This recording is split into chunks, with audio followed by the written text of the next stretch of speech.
안녕하세요. 예.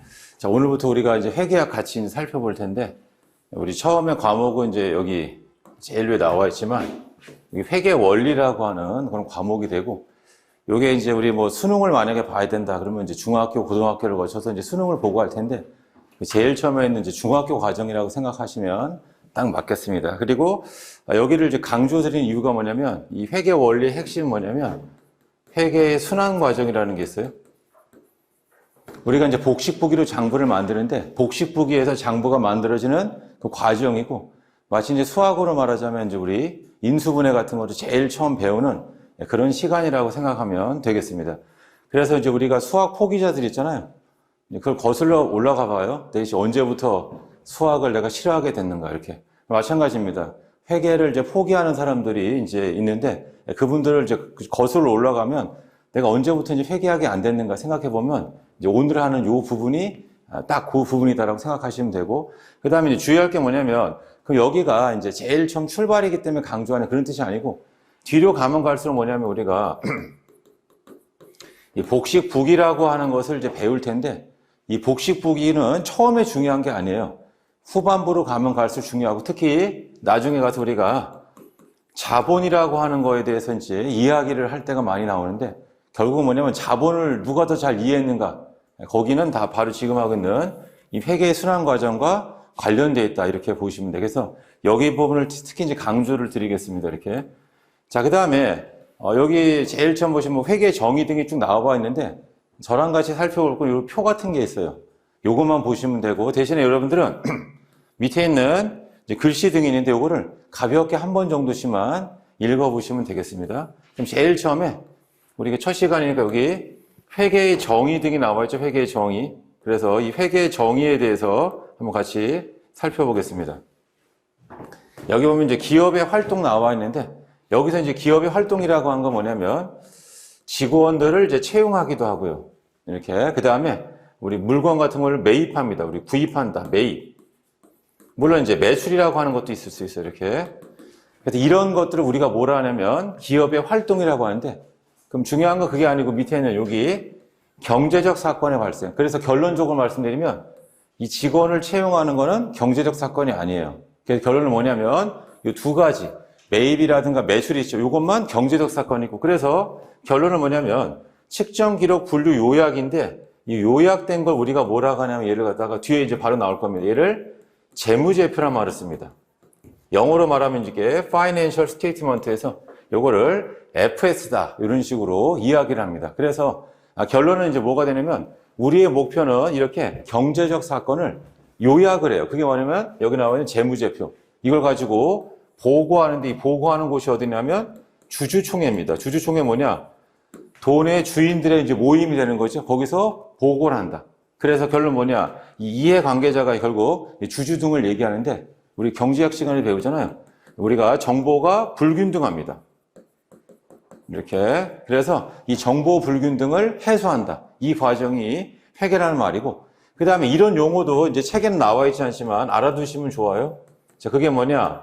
소유와 경영의 분리입니다. 사실은 이게 경영학 첫 시간에 배우는 내용이 소유와 경영의 분리인데, 이 소유라고 하는 건 뭐냐? 돈의 주인이고, 쉽게 말하면 투자자예요. 그 다음에 경영은 운영을 하는 사람이죠. 돈의 주인과 운용자가 서로 다르다. 그래서 뭐가 발생한 여기 있죠. 정보가 불균등합니다. 왜냐하면 돈 낸 사람은 내 돈이 어떻게 움직이는지 모르니까 불안하다고요. 잘못되면 다 날릴 수도 있고 이렇게. 그 다음에 경영하는 사람들은 자기 뜻에 따라서 모든 걸 다 좌지우지할 수 있다. 근데 항상 뭐냐? 이 소유자로부터 의심을 받고 있죠. 혹시 돈을 허투루 쓰는 게 아닌가. 그래서 이런 정보 불균등을 해소하는 수단이 뭐냐? 이걸 만드세요. 재무제표라는 걸 만들어서 보여주면 된다. 이렇게. 그러면 이제 서로 불균등이 해소가 된다. 이런 뜻이에요. 그래서 우리가 아셔야 될 거는 이 요약된 걸 우리가 재무제표라는 말을 쓰고, 이렇게. 그 다음에 요약하기 전에 이런 거 하잖아요. 측정 기록 분류하잖아요. 그죠? 이런 걸 우리가 뭐라는 말을 기장한다. 기장이란 말은 뭐냐면 장부를 갖다 만들어내는 거. 그죠? 이렇게. 즉, 재무제표를 만드는 과정. 그리고 이거를 다른 말로 아까 우리가 봤었던 회계의 순환 과정이고, 지금 이제 좋은 거는 뭐냐면, 지금 좋은 거는 이런 걸 누가 해주냐면 컴퓨터 프로그램이 해준다. 그리고 요새도 사실은 뭐냐면 인공지능이 있죠. AI. 그죠? 그래서 앞으로의 세상이 이제 어떻게 될지 저도 이제 막 되게 많이 궁금하다는 뜻이에요. 우리가 사실은 몇십 년 전만 하더라도 뭐냐, 지금 우리가 OMR 카드는 이렇게 하지만 옛날에 그걸 전부 다 손으로 했어요. 이렇게. 그러니까 뭐 답 이렇게 있으면 이 답을 뭐 이렇게 해가지고 저 어렸을 때 중학교 때 이렇게 보면 1번, 2번, 3번에서 여기를 이제 뭐 칼로 오려내든가 해가지고 대서 채점을 하던 게 사실은 몇십 년 전이에요. 근데 지금은 누가 이런 거 얘기하면 과연 이게 사실입니까? 이렇게 얘기하시겠지만 그 정도로 사실은 기술이라든가 이런 거 개발 속도가 빠르다. 아무튼 그래서 여기 나와 있는 이 측정 기록 분류하는 거는 누가 해주냐면 컴퓨터 프로그램 등이 이제 해준다라고 생각하시면 되고, 그게 결국 뭐냐면 뭐 세무사랑이라든가 더존이라든가 이런 회계 프로그램이라고 생각을 하시면 된다. 자, 이제 문제는 뭐냐? 그러면 프로그램이 해주면 별로 중요한 게 아니지 않습니까? 그렇지가 않다. 뭐냐면 우리 출제하는 이제 문제를 출제하는 교수님들은 뭐냐? 이게 어떤 식으로 되는지를 자꾸 물어봐요. 네, 그래서 결론은 뭐냐? 여러분들이 얘가 어떤 식으로 움직이는지를 알아야 된다. 예, 그게 기본 개념이 됩니다. 아무튼 여기 첫 번째 이 회계의 정의 이 부분을 잘 봐두시고, 그 다음에 2절 제목이 중요해요. 아까 뭐라고 했냐면, 자, 우리는 이렇게 여러 가지 회계적 사건들을 갖다가 복식부기 방식에 의해서 장부를 만들어요. 그 요약된 걸 우리는 뭐라 하냐? 그게 요 다음 페이지 11페이지 나와 있는 제목입니다. 이게 바로 뭐다? 재무제표죠. 재무제표. 재무에 관한 모든 표다. 그래서 앞으로 약자를 쓸 때는 이제 FS, Financial Statement라고 해서 얘를 재무제표라고 한다. 그래서 제가 회계 첫 시간에 늘 말씀드리는 게 뭐냐?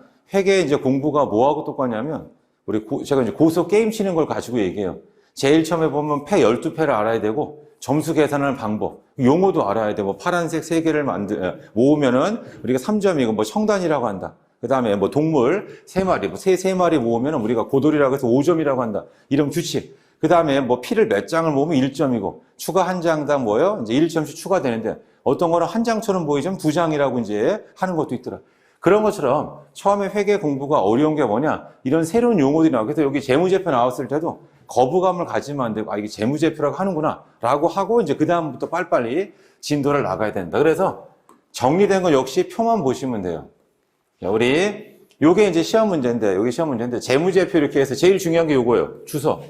주석은 뭐냐면 쉽게 말하면 상세한 설명을 우리가 주석이란 말을 쓴다. 상세한 설명. 상세한 설명. 그걸 우리가 주석이란 말을 사용한다. 이런 뜻입니다. 그래서 이 상세한 설명을 왜 해야 되냐면 이 재무상태표라고 하는 본문에는 숫자만 적혀 있어요. 이렇게. 그러니까 예를 들어보겠습니다. 예를 들면 뒤에 보면 이제 우리 재무상태표가 이제 예로 하나 나와 있어요. 이렇게. 여기 예를 한번 같이 보겠습니다. 예를 보시면 여기 토지가 있어요. 토지가 금액으로 15만 원입니다. 그럼 여러분들은 이 토지에 대해서 뭐가 궁금해요? 저라면 얘 위치가 어디에 있는지, 또는 우리가 필지란 말을 쓰잖아요. 그죠? 이게 한 필지인지 한 10필지 되는 건지 궁금하기도 하고, 또는 우리 개별 공시지가 있죠? 여기 얼마인지, 혹시 또는 뭐냐면 요거 담보대출, 요 토지로다가 담보대출 받은 게 되게 궁금하죠. 이런 거는 여기다 쓰면 안 돼요. 요거 여기 가로치고 뭐 위치가 어디에 있고 면적이 뭐 얼마가 되고 이렇게 하면 안 돼. 이건 저 뒤에 주석에다가 상세하게 설명한다. 그러니까 결국 뭐냐? 사람들이 알고 싶은 거는, 그래서 아무튼 이 회사가 토지를 얼마를 가지고 있냐, 금액이 얼마냐를 이제 알려주고, 그 다음에 구체적으로 이게 필지가 얼마인지, 그 다음에 위치가 어딘지 알고 싶은 사람은 저 뒤에 어디 주석에 가서 여러분들이 찾아보면 된다. 자, 그러면 시험 문제는 이제 뭐가 되냐면, 시험 문제는 아까 우리가 이 재무제표 이렇게 했잖아요. 주석은 재무제표에서 제외된다. 그러면 이 문장이 틀린 문장이에요. 주석도 재무제표에 포함된다. 이걸 기억하시면 되고. 자, 그 다음에는 이름을 또 외우셔야 되는데, 재무제표, 이제 기본 재무제표가 4개가 있어요. 1, 2, 3, 4. 이렇게. 그래서 첫 번째가 재무상태표가 나와 있고, 이거를 영어 약자로 쓸 거예요. 앞으로는 BS란 말을 씁니다. 영어라면 이게 밸런스 시트라고 해서 균형표예요. 균형표. BS. 그 다음에 여기 포괄 손익계산서인데, 여기 보세요. 여기 보면 우리 손익계산서가 IS입니다. 근데 이 포괄이란 말이 컴프리헨시브 이런 말을 써, 이렇게. 그래서 뭐 CIS라고 쓰든, 근데 보통 그냥 IS라고 하는 걸로 이제 씁니다. 그래서 처음에는 1번 이제 재무상태표, 2번 손익계산서 위주로 배운다, 이런 뜻이에요. 그러면 시험 문제 뭐가 나오냐? 주로 얘가 나옵니다. 시험 문제는. 그래서 늘 이제 제가 강조드리는 게 뭐냐? 여기 보세요. 우리가 어떤 시험을 보기 위해서 이만큼을 알아야 돼요.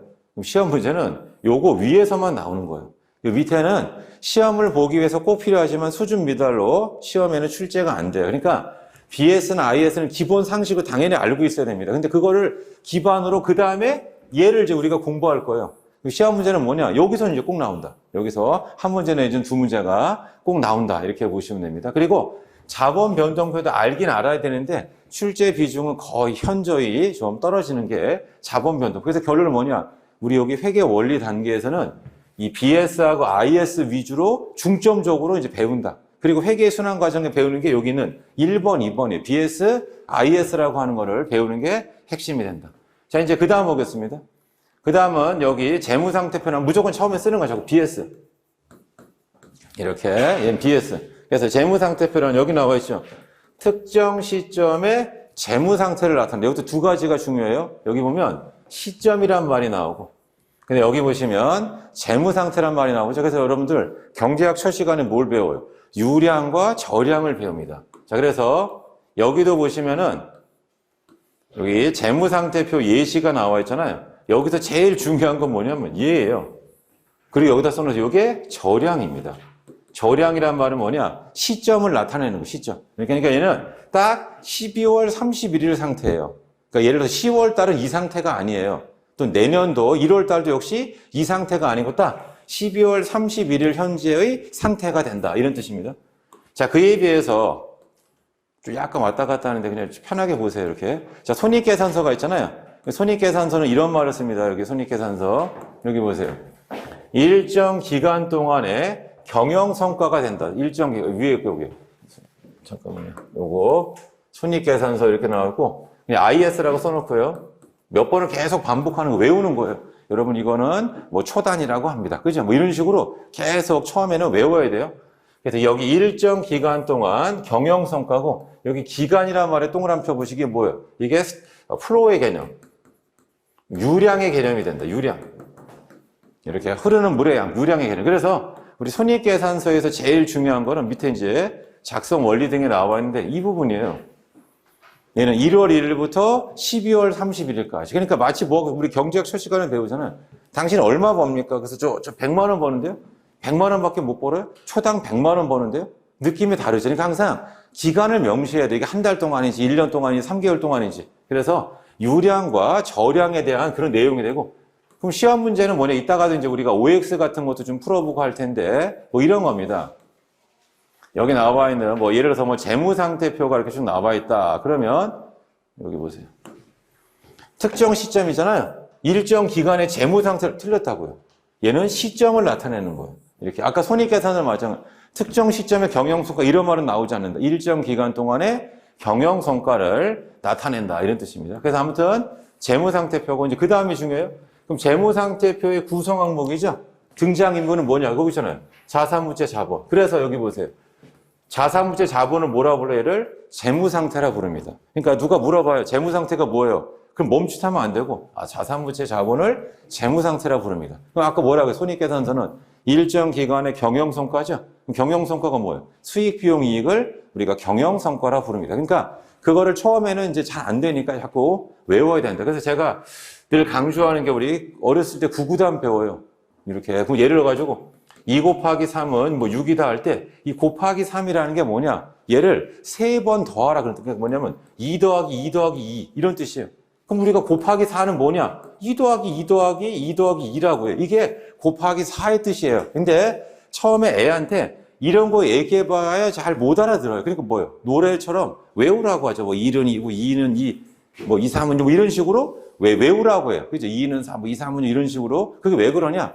원리를 처음에 알려주지만 애한테 막 원리 알려주고 하면 힘들어하니까 일단 처음에 뭐예요? 노래처럼 외우라고 하고 그 다음에 이제 어느 정도 이제 잘 외우시고 한 다음에 뭐 하는 거예요? 요거 원리를 좀 알려주면 된다. 회계도 처음에 마찬가지입니다. 뭐냐면 제일 처음에는 그냥 마치 그 홍수, 막 비가 이제 뭐 이렇게 조금 내리는 게 아니고 막 퍼붓듯이 뭔가 많이 막 등장을 해요. 그때 이제 거부감을 갖지 마시고 최대한 이제 우리가 외울 것들은 빨리빨리 좀 외워두자 이런 뜻입니다. 그래서 재무상태표의 구성 항목은 자산부채 자본이에요. 그걸 재무상태라 하죠. 그럼 그 다음은 뭘 알아야 돼요? 자산이란 무엇이냐?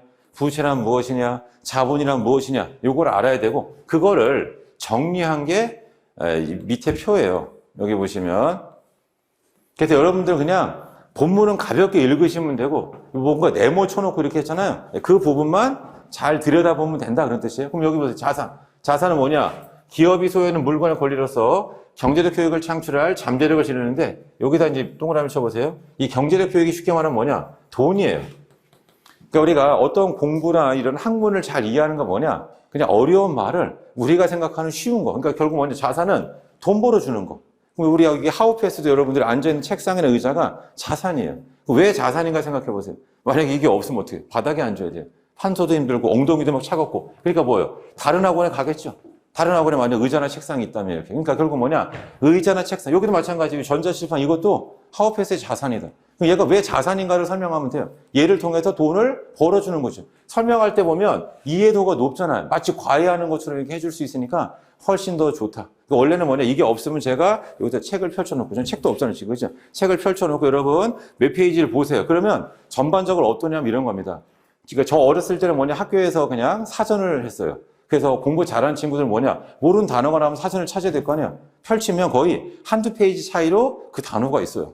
근데 이제 공부 못하는 친구들의 특징은 뭐냐? 단어 찾는데 시간이 엄청 오래 걸립니다.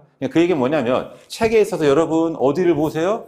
못 쫓아옵니다. 이렇게. 근데 이 전자칠판하면 좋은 게 뭐냐? 제가 어딘지를 표시를 해주니까 약간 속도는 늦을 수 있지만 모르지만 아무튼 잘 따라올 수 있다. 아무튼 그래서 여기 경제적 효익이라고 하는 게 쉽게 말하면 이게 돈이에요. 결국 뭐냐? 자산은 돈 벌어주는 거. 이게 결국 뭐냐면 자산이 된다. 이런 뜻이고 그 다음에 중요한 건 자산의 반대말이 뭐예요? 그러면 대부분은 부채 아닙니까? 그런데 부채가 아니고 이제 뒤에 배울 거예요. 이거의 상대 개념이 뭐냐? 그게 비용이에요. 그래서 여러분들이 앞으로 공부하실 때 핵심은 뭐냐? 어떤 지출이 있는데 그게 자산인지 비용인지를 판정내리는 게 공부의 핵심입니다. 그러니까 여러분들이 막 회계학하면 이래요. 선생님 저는 숫자를 별로 안 좋아해서. 물론 회계장부에 숫자가 등장하지만 시험 문제에 숫자가 이렇게 중요한 게 아니에요. 이렇게. 왜냐하면 회계는 결국 판단을 내리는 거예요. 그래서 제가 다른 말로 하면 이게 가치관이에요. 가치관. 이런 가치관을 배우는 게 회계 과목이 된다. 이런 뜻. 그래서 결론 뭐냐? 어떤 논점이 있어요. 그 논점에 대해서 여러분들이 정확하게 이해하시면 회계가 좀 수월하다. 이렇게. 그래서 여기 보시면 결국 자산은 돈 벌어주는 겁니다. 어떤 지출이 있는데 그 지출을 통해 가지고 회사가 돈을 벌 수 있어요. 근데 중요한 건 뭐냐? 비용도 마찬가지예요. 어떤 돈 버는데 활용이 된단 말이에요. 이렇게. 그래서 누군가 여러분 자산의 반대말이 뭐였더니 부채를 하면 이 친구는 내공이 약한 친구예요. 그리고 자산의 반대 개념은 비용입니다. 그러면 이 친구가 좀 회계를 뭐 아는구나 이렇게 보시면 돼요. 그래서 뒤에 가서 이제 비용 등에 대해 설명을 할 텐데 결론적으로 말씀드리면 뭐냐? 효익이 다 소진이 됐어요. 이렇게. 그러면 걔는 뭐가 되냐? 비용이 되는 거고 그렇지 않으면 자산이 된다. 이렇게. 좀 이따 이제 다시 보겠습니다. 그 다음에 좀 더 후반부로 가면 또 뭘 배우냐면 이런 걸 배웁니다. 여기 보시면 자 기업이 소유하고 있잖아요. 그죠? 이 소유가 뭐냐? 이게 법적 소유냐? 이런 뜻이에요. 또는 실질적인 소유냐. 그래서 이게 결국 뭐냐면 형식과 실질이에요. 이렇게 뭐 좋은 예는 아니지만 남녀가 동거하고 있어요. 과연 그 사람들은 부부인가? 라고 했을 때 혼인신고를 해야 부부예요.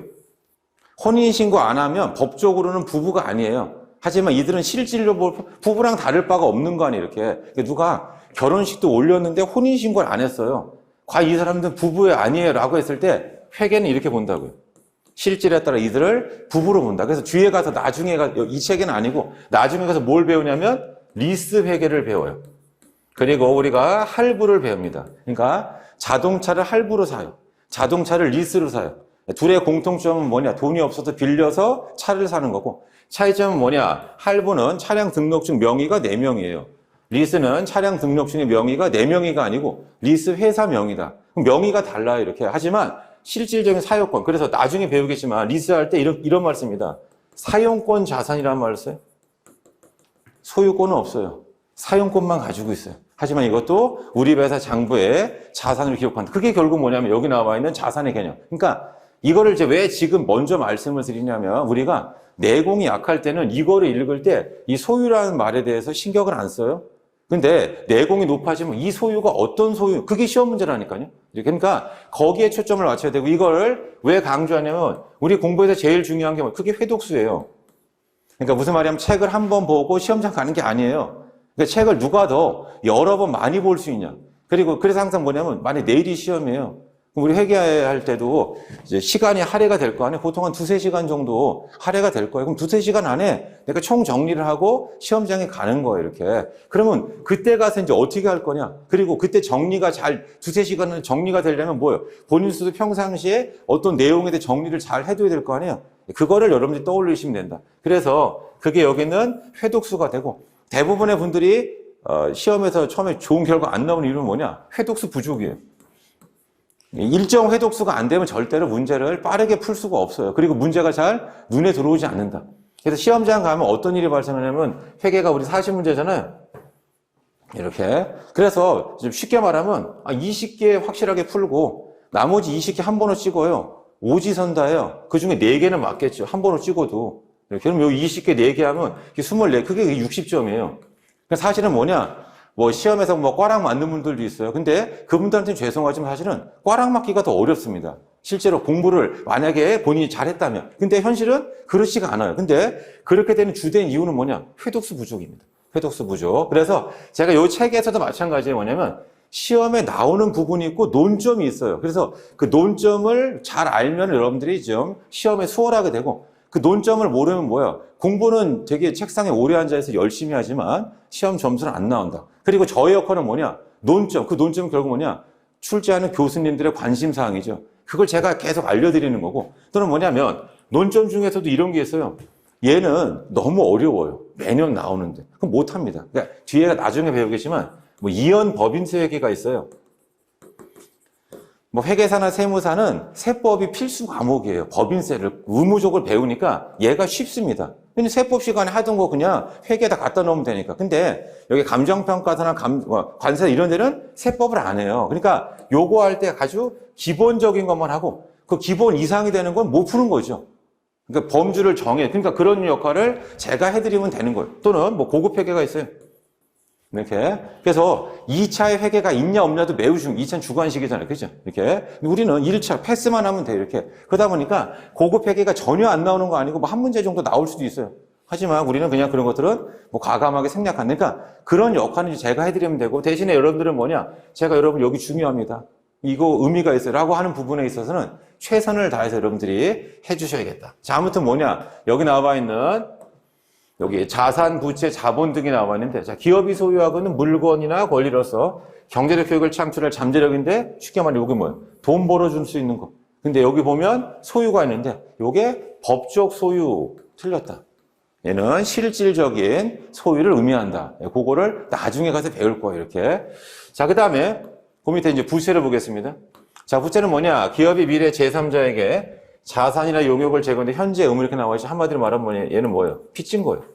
빚진 걸 우리가 부채라고 한다. 갚아야 될 돈, 걔를 우리가 부채라는 말을 쓴다. 이런 뜻입니다. 그리고 여기 보면 자산이나 용역을 이제 제공을 해야 되니까 자산이란 말은 대부분 다 나중에 현금, 돈을 줘야 된다. 이런 뜻이고 뭐 용역 등이라고 하는 거 또는 이게 뭐냐면 물건 같은 거를 줘야 될 의무가 있는 거예요. 이렇게. 그 다음에 용역이라고 하는 건 이제 뒤에 우리 수정분기에 가서 배울 텐데 뭐냐면 자, 선수 임대료라는 게 있어요. 월세를 미리 받아서 표현은 그렇지만 깔세, 그러니까 한 2년치 월세를 내가 미리 받았습니다. 그러면 뭐냐, 2년 동안 내가 돈도 안 받고 월세 서비스를 계속 제공을 해줘야 될 뭐가 있다? 의무가 있어요. 그래서 그런 것들을 뒤에 가서 배우고 그래서 강조드리고 싶은 건 뭐냐, 이런 것들이 구체적으로 어떤 건지 본인이 사례를 들 수 있으면 돼요. 그러니까 그 얘기 뭐냐면 어떤 문장에 대해서 처음에는 의미가 뭔지 몰라요, 잘.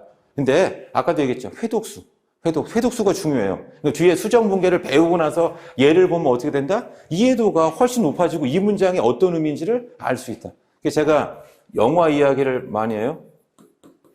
뭐냐면 영화도 우리가 이제 처음 한 번 볼 때랑 두 번 볼 때, 세 번 볼 때랑 이해도가 다르고 그게 바로 뭐냐면 회독수예요. 그러니까 처음에 볼 때는 감독이 무슨 말인지 몰라. 두 번째 볼 때는 그걸 알 수 있고 또 가끔 영화 평론가들이 어떤 장면에 대해 해설해 놓은 그거 듣고 보면 더 이해도가 높아집니다. 그래서 역시 마찬가지로 우리 공부할 때 이 회독수라고 하는 걸 무시하지 말고 그래서 결론은 뭐냐? 충분히 해본 다음에 이제 뭐냐? 못하겠습니다. 라는 말이 나와야 되지. 제가 봤을 땐 대부분 해보지도 않은 거예요. 해보지도 않고 나서 선생님 저는 회계에 뭐 재능이 없습니다. 뭐 회계가 너무 어렵습니다. 숫자가 돼 있고 뭐 이런 얘기가 나온 주된 이유가 뭐냐? 충분한 회독수가 잘 이루어지지 않았다. 이렇게 보시면 돼요. 자, 그다음에 제일 중요한 게 그 밑에 보시면 바로 자본이 나와요. 자본에 좀 별표쳐 자본. 우리 공부의 핵심은 뭐냐? 이 자산과 자본을 구분하는 게 핵심이에요. 자산과 자본을 구분하는 게 핵심이 된다. 이런 뜻입니다. 그래서 자, 여기 이제 BS 재무상태표가 있으면 이제 이따가도 이제 배울 텐데 오늘 이제 숙제는 뭐냐? 이렇게 뭐 의무는 아닙니다. 그냥 여러분들 이제 집에 재무상태표를 그리는 게 핵심이에요. 그럼 제가 대충 요령을 한번 해보겠습니다. 만약에 여러분들 집 아파트가 10억이다.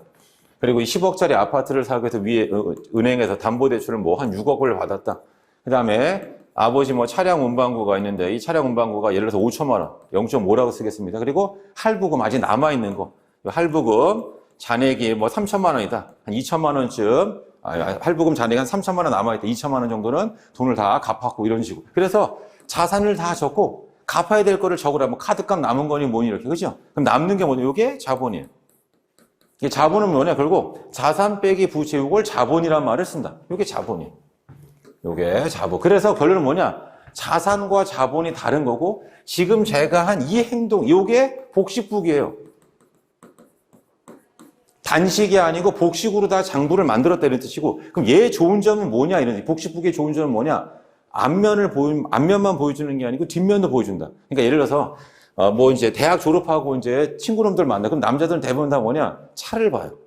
친구놈이 이제 차를 몰고 오는데 얘가 뭐 고가의 외제차 몰고 오면 첫 반응이 뭐예요? 얘 성공했구나. 근데 뒤를 봐야 돼, 뒤. 그러니까 뭐냐면 차량 운반구에서 얘 재무상태표를 그려보면 여기 뭐 차량 운반구 뭐 한 몇 억짜리 뭐 차가 있어 이렇게. 근데 이게 다 지 돈 들어가냐 이거예요. 그게 아니고 뭐 리스니 뭐니 할부에서 할부금 왕창 있어요. 그럼 뭐예요? 차지만 다 갚아야 될 돈으로 구성되어 있는 거죠. 내 돈은 한 푼도 안 들어가 있다는 뜻이에요. 그러니까 결국 복식북이 좋은 점은 뭐냐? 앞면만 보여주는 게 아니고 뒷면도 보여준다. 이게 복식북이의 최대 장점이 되고 우리가 요즘 갭 투자 많이 하죠. 갭 투자 이런 게. 그렇죠? 그럼 결국 뭐냐? 뭐 아파트 있어요. 근데 전세 이렇게 왕창 뛰었잖아요. 그렇죠? 내 돈은 조금만 들어간 거. 이때 문제는 뭐냐? 집값이 하락해요. 그럼 뭐냐? 얘는 줄어드는데 얘는 그대로 있습니다. 그러니까 우리가 뭐 깡통 정세니 뭐 나오는 그게 전부 다 이 복식북이 방식으로 생각을 해보면 아 얘네가 좀 위험하구나 이런 것들을 알 수 있다. 아무튼 우리가 지금 하셔야 될 건 뭐냐? 여기 나와 있는 우리는 정보 전달, 정보 불균등을 해소하기 위해서 재무제표라는 걸 만드는데 재무제표 첫 번째가 재무상태표. 약자를 어떻게 쓴다? BS라고 쓴다. 그 다음 얘는 절량이에요. 이것도 시험 문제예요. 절량이라고 하는 거 이렇게. 그 다음에 재무상태를 나타낸다. 그럼 재무상태는 뭐다? 자산부채 자본을 재무상태로 한다. 그럼 그 다음에 뭐예요? 자산이란 무엇인가? 부채란 무엇인가? 자본이란 무엇인가? 그거를 배운다라고 생각하시면 됩니다. 자, 이제 그 다음에 여기 재무상태표의 작성 원리가 나와 있어요. 이렇게. 그래서 아예 여러분들은 요 그림 하나를 보시면 되는데, 그림. 이게 요걸 아예 보시면 돼요. 여기 보세요. 왼쪽을 우리가 뭐라 하면 차변이라 불러요. 오른쪽을 대변이라 부른다. 그죠? 그래서 우리가 이런 말 들어갔나요? 여기? 대차평균? 대차평균이 뭐 여기 있잖아요. 이거. 차변과 대변의 합이 같다고요. 같다. 이게 대차평균. 이렇게 왼쪽과 오른쪽이 서로 같다. 그래서 지금도 마찬가지입니다. 뭐냐면 회계가 좀 수월해지려면 차변은 빨리 없애고 좌변이다. 대변은 뭐예요? 우변이다. 얼마나 좋아요? 좌우평균. 그럼 쉽잖아. 근데 이런 말을 이제 안 쓰고 우리는 대차평균이다. 이런 말을 쓴다. 그게 왜 그런가 봤더니 여러분도 마찬가지. 회계를 처음 모를 때는 회계가 어렵습니다. 근데 이제 복식북이도 알게 됐어요. 그럼 그 다음에 물어봅니다. 혹시 이거를 좌변이라고 바꿀까요? 그걸 뭐하러 바꿉니까? 그냥 차변 쓰죠. 이런 식으로 하니까 절대로 이 용어가 개선이 안 된다. 바뀌지 않는다. 이렇게 보시면 돼요. 그 다음에 누가 또 이런 질문해요. 아니 요거 보면 차대 평균 안 하고 왜 대차 평균 합니까? 옛날에 우리가 한문 세대, 한문 오른쪽부터 읽었어요. 위에서 아래로 쓰고 신문도. 지금처럼 우리가 왼쪽에서 오른쪽 이렇게 하는 신문이 아니고 위에서 아래로 이렇게 내리던 그걸 생각하면 그래서 이게 대차 평균이에요. 대차 평균. 오른쪽부터 읽던 그 습관에 따라서 뭐냐? 우리 왼쪽과 오른쪽이 서로 일치한다. 이렇게 보시면 되고 그 다음에 중요한 게 이겁니다. 여기 나와 있는 재무상태표 나와 있는데 자산을 왼쪽에 적어요. 그래서 밑에서 제가 써놨어요. 우문현답이라고 해서 아니 우리는 왜 자산을 왜 차변해? 왜 왼쪽에 씁니까? 누가 물어보기 그죠? 그럼 여기 나와 있어요. 우리 지금 우측 통행하잖아요. 저 어렸을 때 좌측 통행했습니다. 근데 그러니까 그런 뭐냐? 그런 게 없으면 어떻게 됩니까? 그냥 막 뭐 지하철 같은데 복잡한데 막 사당역이나 뭐 이런 데 가보세요. 엄청 복잡하잖아요. 이렇게. 그럼 막 사람 부딪혀니까 어떻게 돼요? 우리 우측 통행하라. 이런 식으로. 근데 아무튼 그런 것처럼 얘는 룰이고 약속입니다. 그래서 여기서 하고 싶은 말이 이거예요. BS가 있으면 자산을 여기다 적었는데 만약에 자산을 여기다 적었어요. 그럼 어떻게 되냐? 부채 자본은 여기라고요. 이런 식으로, 그죠? 근데, 요게 경쟁에서 누가 이긴 거예요? 자산을 왼쪽에 쓰는 게 이겼다. 그래서 지금은 자산을 왼쪽에 적는다. 이런 뜻입니다. 그럼 여기서는 그 말하고 싶은 게 아니에요. 룰이고 약속 이 말하고 싶은 게 아니고, 뒤에 가서 우리가 트라이얼 밸런스라고 해서 시산표라는 걸 배웁니다. 뒤에 가서 시산표. 그 시산표가 어떻게 되냐면, 지금 보시면 뒤엔 또 나와요, 여러분. 시산표는 자산, 부채, 자본, 그리고 수익 비용이에요. 요게 시산표 양식입니다. 여기서 말하고 싶은 건 이거 여기 보세요. 자산을 왼쪽에 적었잖아요. 그것도 비용도 차변이에요. 아까도 얘기했었어요. 자산과 비용이 속성이 똑같다고 했잖아요. 그리고 이렇게 됩니다. 그죠? 그 다음에 또 여기 보세요. 뭐냐면 뒤에 가서 배울 텐데 비용을 이연시키면 자산이 됩니다. 그러니까 그래서 이제 제가 써볼게요. 임차료라는 게 있고 선급 임차료가 이따 다 문제를 다 풀 거예요. 그래서 임차료와 선급 임차료가 다른 개념이에요. 요게. 그래서 월세를 미리 내놨어요. 미리. 그럼 얘는 자산이 됩니다. 이렇게. 이름이 선급 임차료가 된다. 여기 임차료고 여기는 선급 임차료가 된다. 임차료 그리고 선급 임차료. 그 다음에 여기 마찬가지예요. 수익 있죠? 여기 임대료예요. 여기 뭐냐? 여기는 선수 임대료가 나온다. 그래서 처음에 회계 공부할 때 중요한 게 뭐냐? 임차료와 임대료가 다릅니다. 월세 아닙니까? 월세인데 입장에 따라서 입장이란 말은 뭐냐? 세입자 입장에서는 비용이에요. 비용. 그래서 그 이름이 뭐예요? 임차료. 건물주는 수익이에요. 이름이 뭐냐? 임대료입니다. 그래서 이거를 왜 처음에 강조하냐 뭐냐? 회계를 처음에 못하는 이유 중에 하나는 뭐냐? 이제 뭐냐면 본인이 뭔가 오해를 하고 있는 거예요. 그 오해라고 하는 게 어떤 개념이냐면 임차료는 비용이고 임대료라고 하는 거는 수익이란 말이에요. 이렇게 해가지고. 근데 그게 같다라고 하면 안 돼요. 그래서 제가 이제 고수업 예를 드는 게 보면 우리가 꽃이 있어요. 육자. 우리 목단이라고 지금 큰 꽃이 있고 구자. 국진에서 좀 작은 꽃이 있는데 고수업 천음 치는 사람은 어떠냐? 밑에 이제 구자가 있어요. 육자 내고 가져오려면 우리가 아니라고 하죠. 근데 그 친구가 볼 때는 같아 보인다. 여기도 마찬가지예요. 임차료, 임대료가 같아 보여. 같지 않습니다. 입장에 따라서 얘는 비용이고 얘는 수익이 된다. 그 다음에 비용을 이연시켜요. 그럼 걔는 자산이 되고 수익을 이연시키면 부채가 돼. 그래서 뭐냐? 수익도 대변이고 부채가 대변이 돼요. 그 다음에 뒤에 가서 또 배우겠지만 수익이 발생하면 자본이 증가해요. 그래서 자본 증가도 대변이고 수익 발생도 대변입니다. 비용이 발생하면 자본이 감소해요. 그래서 비용 발생은 차변이 돼야 돼요. 그러니까 여기저기 보면 우문현답에서 자산 왜 차변입니까? 약속. 이 말 하려는 게 아니에요. 자산을 왼쪽에 적기 때문에 상대 개념인 부채 자본은 오른쪽에. 자산은 시간이 지나면 따라 비용이 되기 때문에 자산이 차변이니까 비용도 차변이라고요. 그래서 원래는 이 지금 하고 있는 이 복식북이라고 하는 것 자체가 이탈리아의 이제 파치올리라고 하는 사람이 처음에 했는데 이런 겁니다. 자, 뭐냐면 만약에 그 사람이 이제 BS, 시산표라고 아예 쓰겠습니다. 트라이얼 밸런스에서 자산을 여기다 만약에 적었다면 부채 자본은 여기 봐야 돼요. 수익도 여기 봐야 되고 비용이 이렇게 봐야 되죠. 근데 지금은 이렇게 안 하고 자산을 어디다 여기다 적는다고요. 이렇게. 그러면 부채 자본 여기 봐야 되고 비용 여기 수익 이쪽에 온다. 그래서 제가 이제 농담 삼아 뭐라고 하냐면 만약에 어디 뭐 우리 부서 회식을 한다. 이렇게 우리 과에서 만약에 회식을 한다. 이렇게. 그럼 우리 뭐 삼겹살집에 어디 들어가잖아요. 처음에 다 방에 다 서 있어요. 왜? 과장님이 앉으셔야 돼요. 과장님이 앉으셔야지 나머지 분들의 위치에 따라서 이제 좌석이 쫙 정해져 있는다. 처음에 다 서 있으니까 뭐냐면 자산을 왼쪽에 적으면 상대 개념인 부채 자본은 오른쪽에. 자산이 왼쪽이니까 비용도 왼쪽에. 무슨 말인지 아시겠죠? 아무튼 이 자산을 우리가 현재 왼쪽에 적는다라고 하는 걸 꼭 기억을 해 두시고요. 자, 이제 그 다음입니다. 여기 재무상태표에 의미가 있어요. 두 가지가 있는데 1번은 쉬워요. 특정 시점의 재무상태, 자산부채 자본을 나타내는 거. 그죠? 이건 쉽죠? 2번이 중요하다고요. 2번이 뭐냐? 자금 조달의 원천과 투자 내역인데 써놓으세요. 자금 조달의 원천이 부채와 자본입니다. 투자 내역이 뭐 있죠? 투자 내역. 이렇게. 요게 자산이에요. 그러니까 이게 쉽게 말하면 부채와 자본으로 돈을 끌어다가 자산을 산 거예요. 그럼 예를 들어 보겠습니다. 현대자동차라는 회사가 있어요. 그러면 여기 보세요. 이 자본이 결국 주주의 돈이에요.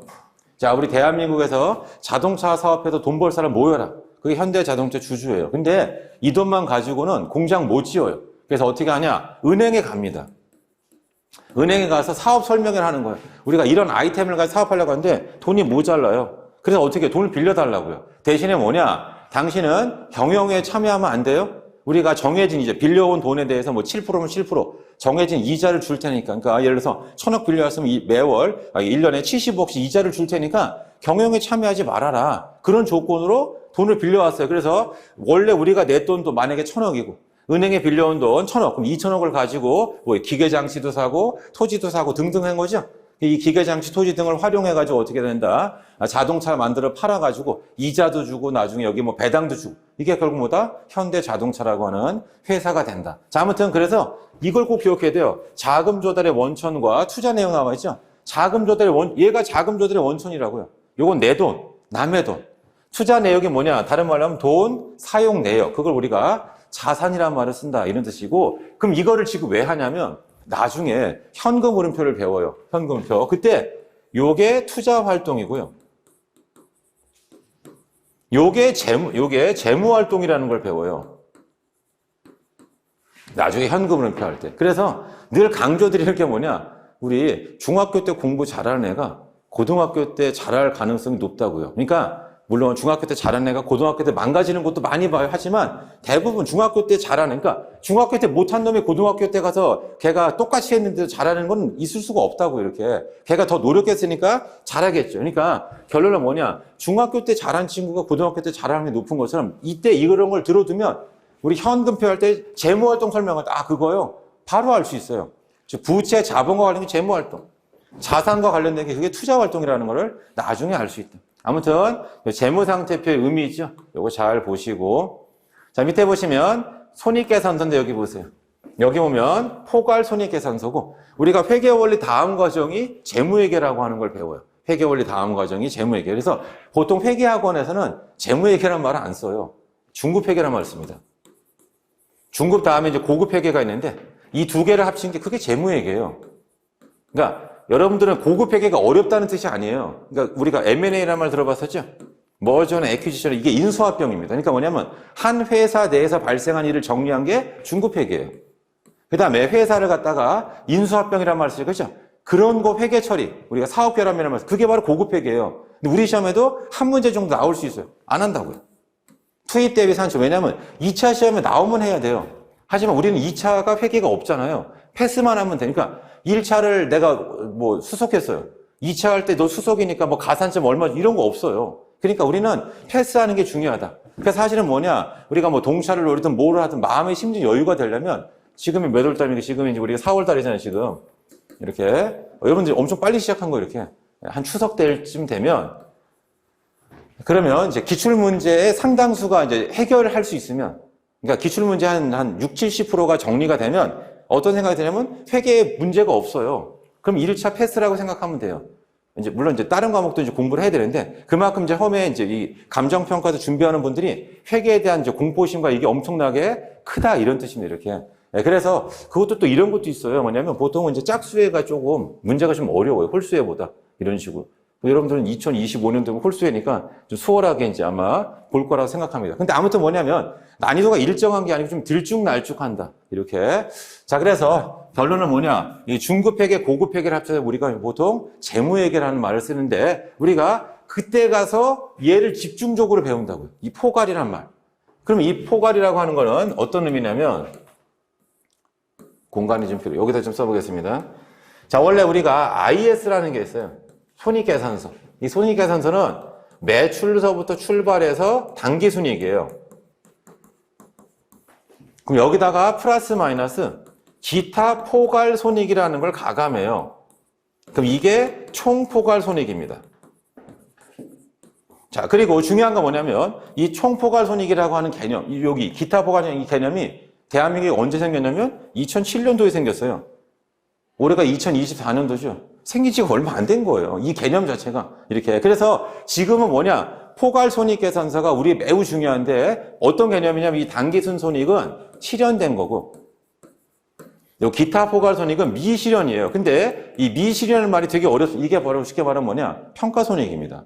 그래서 여러분들로 말하자면 이제 어떤 거냐면 이런 겁니다. 만약에 제가 뭐 결혼해야 된다. 그러면 장인어른 될 분을 만날 거예요. 이렇게. 그러면 그분이 물어보겠죠. 또 얼마 버냐? 그게 여기 있는 거예요. 제가 월급으로 이제 얼마, 연봉 얼마 받고요. 그 다음에 뭐 생활비 등으로 뭐 친구 만나면 무슨 뭐 이거 얼마 써가지고 저 얼마씩 이익이 납니다. 이렇게. 요거예요. 근데 그거 말고, 근데 장인어른 이제 될 분한테 얘기하는 거죠. 그거 말고 제가 여기 있죠. 코인에 투자하거나 또는 주식에 투자하거나 또는 갭 투자해가지고 집값이 뭐 뛴 게 있어요. 그러니까 예를 들어서 제가 뭐 연봉 등으로 해서 뭐 1억 정도 되고 그 다음에 여기 기타 포괄손익 뭐 코인이나 뭐 갭 투자해가지고 한 5억 정도 벌었습니다. 이렇게. 그럼 이게 매우 중요하다. 유용하다. 그러니까 옛날에는 뭐 했냐면, 그러니까 2007년도 전만 하더라도 실현된 것만 얘기하라고요. 그래서 얘기하는 거, 또 주식해도 팔았냐? 안 팔았어요. 그냥 내가 주식 샀는데 그냥 평가액이 났습니다. 지금 집 샀는데 집값이 떨어질 수 있잖아요. 이렇게.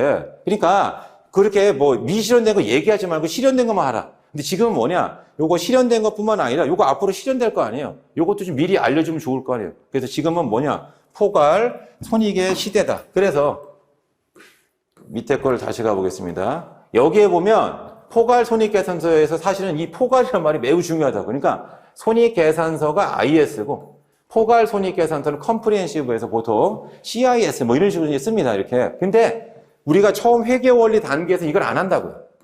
그냥 손익계산서, 즉 단기순손익만 하는 거 처음에. 항상 뭐든지 공부에 단계가 있잖아요. 단기순손익만 배우고 그 다음에 이제 뒤에 가면 우리가 요 다음에 요 책 끝나면 뭐예요? 재무회계 배우잖아요. 재무회계 가서는 여기 나와 있는 이 포괄이라고 하는 말을 엄청나게 강조해서 그러니까 모든 시험의 핵심은 다 기타 포괄손익이에요. 이 기타 포괄손익을 어떻게 잘 정리하는지 그게 이제 시험 문제에서는 매우 중요하다 그런 뜻이에요. 그래서 미리 조금 이제 공부하는 걸 좀 말씀드리면 우리가 뒤에 가서 이제 자산을 배워요. 그게 뭐냐면 여기 보세요. 유형자산이나 무형자산을 배웁니다. 이게 토지나 뭐 기계장치 이런 것뿐만 아니라 무형자 그리고 투자 부동산을 배워요.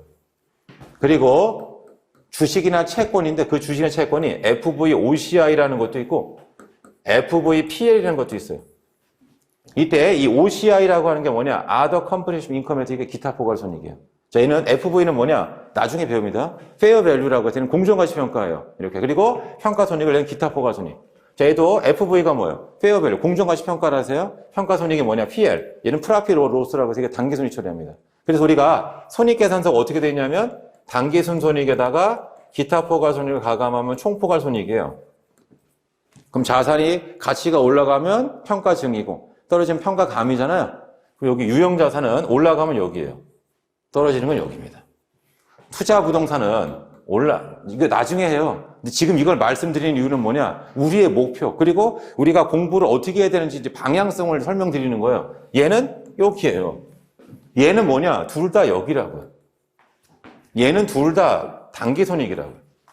그래서 이걸 듣고 두 부류가 있어요. 짜증내는 사람이 있고 이걸 듣고 이게 시험 문제겠구나를 직감적으로 아는 거죠. 그러니까 얘를 교통정리를 최대한 빨리 잘하면 시험에 붙는 거예요. 그러니까 누가 뭐 얘기하면 선생님 제가 뭐 공부한 지 뭐 한 1년, 2년 됐는데 점수가 안 나오면 회계는 공부하는 기간이 그렇게 중요한 게 아니에요. 무슨 말이냐면 한 3개월 해도 60점 넘을 수 있습니다. 이렇게 3개월만 해도 이렇게 대신에 뭐냐 무엇이 나오는지 논점이 뭔지를 알면 쉬워요. 그러니까 요거를 잘 여러분들이 보셔야 돼요. 그리고 아까 제가 이연 법인세 있잖아요. 법인세 세법 이게 다 평가된 미실현 손익이에요. 미실현 손익에 대해서 세금을 매기면 안 돼. 왜냐하면 집값이 뛰었지만 우리가 거기에 대해서 내가 돈이 들어온 게 없으니까 세금을 낼 수가 없어요. 그러니까 세법은 뭐냐 원가법입니다. 여긴 다 공정가입법을 썼는데 회계는 올바른 경영성과라고 해서 공정가입법을 쓰는 거고 세법 원가법 그러니까 이걸 전부 다 반대로 세무조정을 해요. 논점이 다 다른 거죠. 그래서 우리 법인세 회계가 어려운 게 뭐냐? 그런 거 우리는 모른다고 이렇게. 그러니까 만약에 문제가 그렇게까지 나오면 이제 못 푸는 거고 대신에 이거는 회계 문제로 계속 나오는 거니까 요거를 교통정리를 해야 된다. 나중에 다 정리해서 배울 거고 그 다음에 이 말씀을 또 왜 드리냐면 우리 마무리 특강이 있어요 여러분. 마무리 특강은 마무리 때 듣는 게 아니에요. 미리 들으라고요. 그러니까 무슨 말이냐면 영화를 재밌게 보려고 하면 우리 영화 요약본이 있습니다. 유튜브 등에도 뭐 10분에 뭐 이렇게 요약해 놓은 거 보면 재미가 없겠죠. 하지만 우리가 만약에 영화를 보고 시험을 봐야 돼요.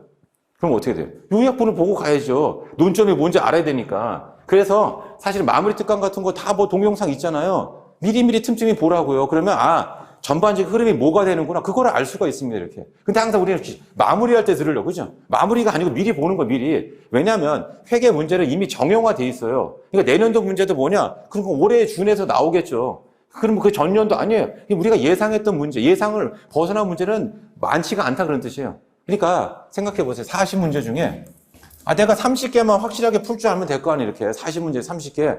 그럼 이 30개가 변화가 있냐? 전혀 없습니다. 늘 그냥 우리 예상했던 데 그대로 나와요. 물론 출제자가 그냥 나는 기존에 없는 거 내야지 라고 해가지고 조금 좀 다르게 낼 수 있어요. 하지만 절대 다수의 문제는 늘 똑같기 때문에. 그러니까 사실 뭐냐? 일정 수준은 그냥 다 원래 했던 대로 해서 다 패스가 된다. 그래서 원래는 우리가 자격증 시험은 100점 만점이 아니에요. 한 80점 만점으로, 그러니까 처음부터 한 20점 정도는 못 풀게끔 주는 거예요. 그러니까 커트라인 1차 커트라인 60점만 넘으면 되잖아요, 이렇게. 그 이유가 있다. 그래서 실제로는 60점이 있으면 여러분 막 사람들, 합격자들이 점수가 엄청 아니라니까요. 다 60점 위에서 60에서 65 사이에 절대 다수의 사람들이 다 위치하고 있다라고 생각하시면 된다. 그래서 아무튼 요거를 잘 보시고, 그래서 결론은 이겁니다. 결론은 여기 나와 있는 이게 포괄 손익계산서인데 우리는 지금 손익계산서에 대해서 처음에 살펴본다. 실현된 거에 대해서. 그리고 나중에 재무회계 가서는 여기 나와 있는 이제 기타 포괄 손익이죠. 거기에 대해 중점적으로 살펴보겠다. 자, 이제 그 다음 요거만 좀 하고 잠깐 쉬겠습니다. 그러면 손익계산서에는 여기 보세요. 수익, 비용, 이익은 수익, 비용, 이익이 나온다. 수익, 비용, 이익이 나온다. 이렇게. 그죠? 자, 그래서 결론은 뭐냐? 수익과 이익이 다르다는 거. 같지 않, 이거를 아는 게 핵심이에요. 그러니까 제가 예를 들어 보겠습니다. 자, 내가 사과를 1,000원에 사다가 1,500원에 팔았습니다. 500원이 남았어요. 누가 물어봐. 수익이 얼마예요? 이게 아니고 얘라고요. 500원은 이익이에요. 500원은 이익이 된다. 그러니까 요 1,500원이 수익. 그러니까 수익은 여기다 써놓으세요. 판매가의 총액이라고요. 이익은 순액이라고요. 비용을 차감하고 난 순액을 우리는 이익이라고 한다. 그러니까 이 수익의 가장 대표적, 그게 매출이라고, 매출. 웬만한 이제 좀 장사 잘 되는 그 동네에도 보면은 이제 뭐가 있습니까? 슈퍼라고 할까? 슈퍼마켓이라고 할까요? 거기 보면 이제 농산물 같은 것도 약간 좀 규모가 있는, 그죠? 그런데 매출이 얼마예요? 많은 데는 한 100억 정도도 갑니다. 이렇게 엄청 많아요. 그러니까 우리가 박리담에 이런까지, 그죠? 이익은 많지 않아요. 이렇게. 그러니까 들어온 물건에 마진 조금씩 붙여서 파는 거는. 주유소 같은 데 생각해 보세요. 매출 엄청 크다고요. 마진은 많지가 않다고요. 그러니까 기름 내가 1리터 팔아서 과연 얼마를 남기겠어요, 이렇게. 그러니까 여기 나와 있는 수익과 이익은 다르다, 이런 뜻이에요. 그래서 결론은 뭐냐? 이 수익을 얻기 희생된 거. 직원들 월급도 있을 거고, 물건 사온 거. 그걸 우리가 나중에 배우면 매출원가 등등. 희생된 걸 우리가 비용이라고 하고, 남는 게 뭐가 된다? 이익이 된다. 이런 뜻입니다. 그리고 걔를 표시하면 이렇게 돼요. 어떻게 되냐면, 여기까지 내려보겠습니다. 수익은 어디다 쓴다? 오른쪽에다. 비용은 왼쪽에. 수익에서 비용을 빼면 뭐가 나? 이익 나오죠? 이렇게. 이걸 우리가 순이익이 된다. 이걸 순이익이 된다. 이런 식으로 이야기한다. 그럼 해석해보면 이거예요. 내가 일해주고 15만 원 받았는데, 일을 이렇게 해주기 위해서 직원들 월급 4만 원. 월세가 3만 5천 원. 그 다음에 전기요금, 수도요금이 2만 5천 원 돼 있는 거죠? 요거를 잘 기억을 해 두시고. 자, 더 중요한 게, 여기서부터는 잠깐 쉬었다 하겠습니다. 여기 재무상태표와 손익계산서의 상호 관계죠? 여기도 별표 앙짱 치시고. 얘는 쉬었다 할 텐데, 어떤 용어 나오는지 여기 보세요. 이익잉여금이 나옵니다. 이익잉여금. 영어로 말하면 이게 retained earning 해가지고 RE 이런 말을 씁니다. 이렇게. 그러면 이익잉여금의 말이 그렇게 어렵다고요. 그래서 제가 써놨어요. 유보이익이다. 그럼 유보의 반대말은 뭐냐? 그게 사회유출이에요. 누가 또 물어, 선생님, 사회유출의 뜻이 뭡니까? 회사 밖으로 나갔다고요.